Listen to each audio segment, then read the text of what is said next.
My name is Chris Granley. I'm from Grand Island, Nebraska, and this is your Comeca Connection.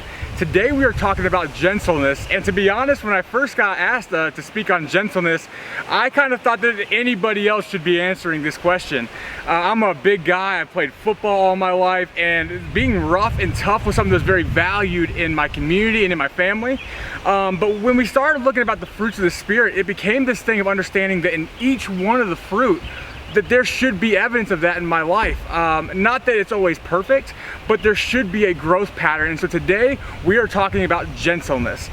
Gentleness can be kind of confusing sometimes because we look at it and say, well, if you're gentle, are you weak? We would say something like, is a dandelion in and of itself, can it be anything but gentle? The answer is no. The answer really is that to be gentle, you have to have the ability to not be gentle. Gentleness is an action, it's a verb, it's something that you choose to be. One of my favorite Bible stories that connects a gentle moment is this. It's about David. David is one of the things, a few great verbs that put on his life is that he's a man after God's own heart. I know it's something that I strive to be all the time, but in that, David was just a boy. They had a parade in 1 Samuel 16 talking about who's going to be the next king. They parade all the other brothers, and Samuel says it's just not it. They said, is there any other sons? And they said, well, David's out, he's feeding the sheep. So they call David in, they see him, they see he's a man of great stature, and they say, right now we'll anoint him king. What I love about the Bible is the cliff notes that come right after that, because the next chapter it says what? David is king? Absolutely not. It says David in Saul's service. See, David's a man that even as in Saul's service, he goes and performs.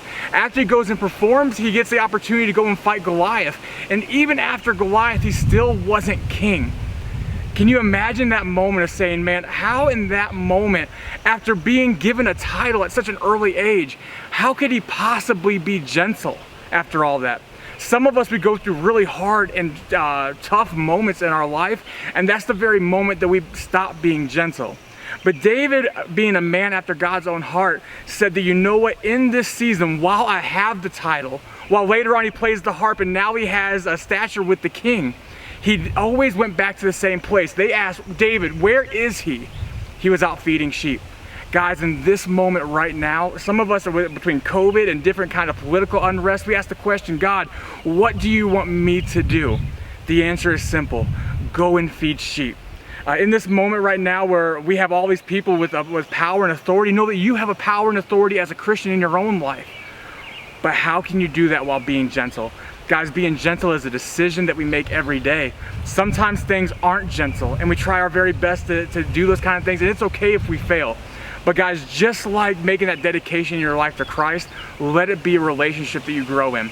Guys, I'm so thankful for this moment to be able to connect with you, encouraging you guys to be gentle in this season of your life today. Thank you for watching, and find a way to be gentle to the people that you love. Have a good one.